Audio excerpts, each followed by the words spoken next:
ಸಮಸ್ತ ಸಂಯುಕ್ತ ಕರ್ನಾಟಕ ವೀಕ್ಷಕರಿಗೆ ಹಾಗೆ ಬಳಗಕ್ಕೆ ಗೌರಿ ಗಣೇಶನ ಆಶೀರ್ವಾದವಿರಲಿ. ಶಂಖಾರೂಪೇಣ ಮಚ್ಚಿತ್ತಂ ಪಂಕೀಕೃತಮಬೋಧ್ಯಯ ಕಿಂಕರೀಯಸ್ಯ ಸಾಮಾಯ ಶಂಕರಾಚಾರ್ಯಮಾಶ್ರಗೆ ಸದ್ಗುರುಚರಣಾರವಿಂದಾಭ್ಯಾಂ ನಮಃ.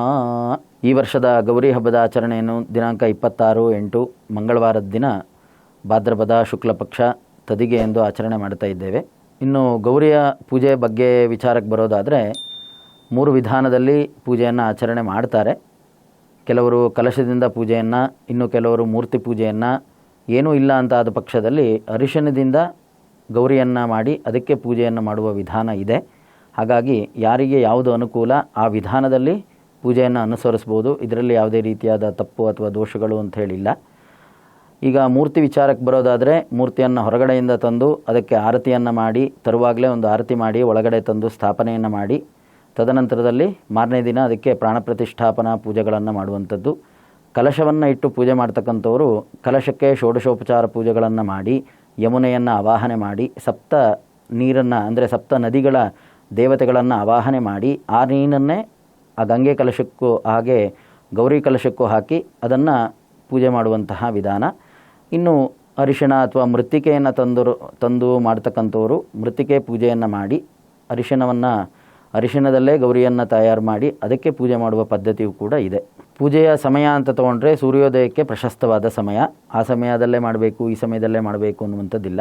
ಸೂರ್ಯೋದಯಕ್ಕೆ ಪ್ರಶಸ್ತವಾದ ಸಮಯ ಇದೆ. ಗೌರಿ ವ್ರತವನ್ನು ಎಲ್ಲ ಹೆಣ್ಣು ಮಕ್ಕಳು ಕೂಡ ಮಾಡಬಹುದು. ಇದರಲ್ಲಿ ಮದುವೆ ಆದವರು, ಕನ್ಯೆಯರು ಅಥವಾ ಇಂಥವರೇ ಮಾಡಬೇಕು ಅನ್ನುವಂಥದ್ದಿಲ್ಲ.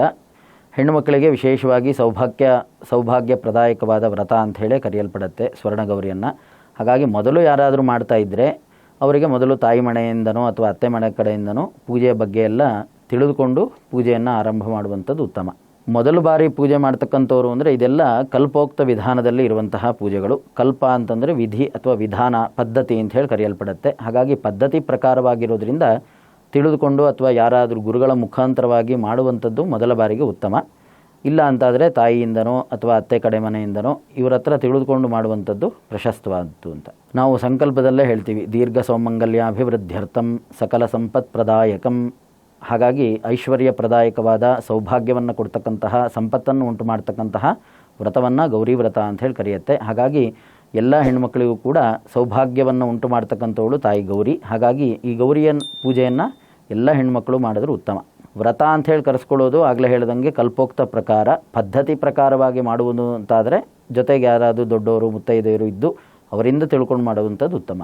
16 ಗಂಟು ಅಥವಾ 16 ಎಳೆಯ ದಾರವನ್ನು ಗೌರಿ ದಾರ ಅಂಥೇಳಿ ಕರೆಯುತ್ತೆ. ಅದಕ್ಕೆ 16 ಗೌರಿಯ ಹೆಸರುಗಳನ್ನು ಹೇಳಿ ಆವಾಹನೆಯನ್ನು ಮಾಡಿ ಗ್ರಂಥಿ ಅಂಥೇಳಿ ಕರೀತು. ಗ್ರಂಥಿ ಅಂದರೆ ಗಂಟು ಅಂಥೇಳಿ ಗಂಟನ್ನು ಹಾಕಿ ಆ ಗಂಟಿಗೆ ದೇವಿಯನ್ನು ಆವಾಹನೆ ಮಾಡಿ ಅದಕ್ಕೆ ಪೂಜೆಯನ್ನು ಮಾಡಿ, ಪೂಜೆಯೆಲ್ಲ ಮುಗಿದ ನಂತರ ಆ ಗ್ರಂಥಿಯ ದಾರವನ್ನು ಪ್ರಾರ್ಥನೆಯನ್ನು ಮಾಡಿ ಕೈಗೆ ಕಟ್ಟಿಕೊಳ್ಳುವಂತಹ ಕ್ರಮ.